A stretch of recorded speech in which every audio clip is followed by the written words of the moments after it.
All right, y'all, we're going to get into a little bit of genre study now. We're going to start off with horror.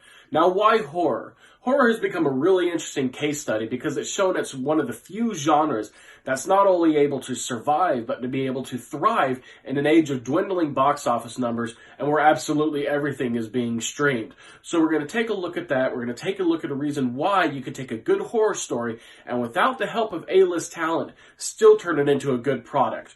We're going to look at the 5 elements of horror, 5 things that you can tap into to really make your horror story stand out. And then later we're going to get into the subgenres of horror and what all those mean and how you might be able to twist those and create your own masterpiece. All right? Stay tuned. It's going to be a lot of fun. Hey, y'all. All right, we're going to get into the first of the 5 elements of horror in just a second here. But first I want to give a quick shout out to a fantastic book, Writing the Horror Movie by Mark Blake and Sarah Bailey. It taught me a ton. I highly recommend it. All right, the first element is unease. And what unease is, it's the feeling that something's not right, something is amiss. And it could be something as simple as a character walks into a room and a painting has been turned upside down, furniture has been moved, a locked door. Even in something like Beauty and the Beast, where she's being given instructions to not go into a particular wing of the castle because it's forbidden. Something about this area is not right. It's causing concern. So use unease to let that tension start to build in your character and then use that to maximize the emotional impact that's coming later. All right, keep writing. All right, y'all, here we go with the second of the 5 elements of horror, and this one is dread. Now, in this context, dread can best be described as the anticipation that something bad is about to happen. So we know that there's danger, and our hero or our heroine's headed straight for it. So this might be a situation where a little boy has dropped his ball under the bed, and he's starting to reach under there to grab it, and we see underneath the bed, and there's like a scorpion under there waiting for him.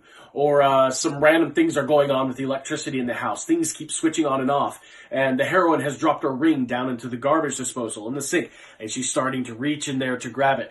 That anticipation that something horrible is about to happen is use of dread, all right? So use that in your script, toy with your audience, play with their emotions, elicit emotion, and don't dread your next draft. All right, we'll see you next time. All right, y'all, here we go with the third of the 5 elements of horror, and this one is terror. All right, so terror is the immediate act of something awful happening.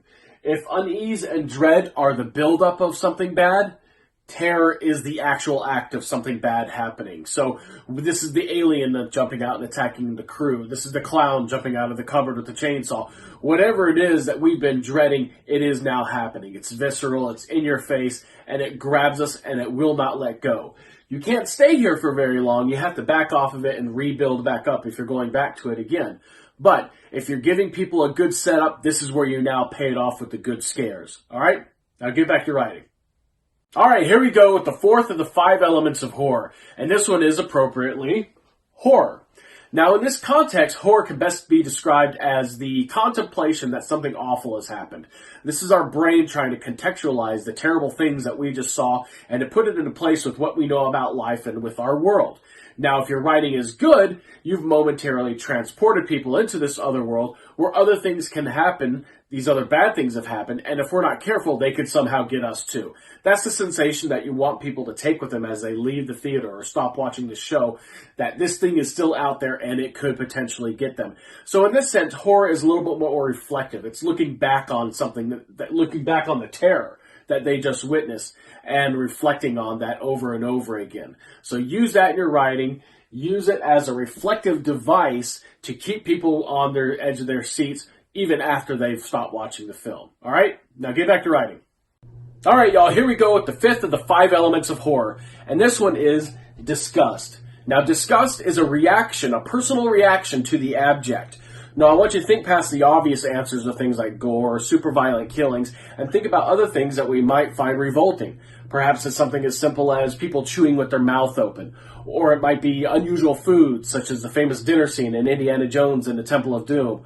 Or it might be something like being forced to use a public restroom that has been very poorly maintained.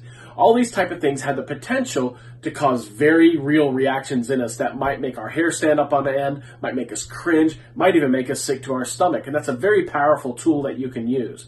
Now, you'll notice not only with disgust, but with all of these things, these are things that you can not only use for horror, but in other genres as well. So those are all really valuable tools that you can use in whatever genre you're writing in to tap into these very deep emotional reactions.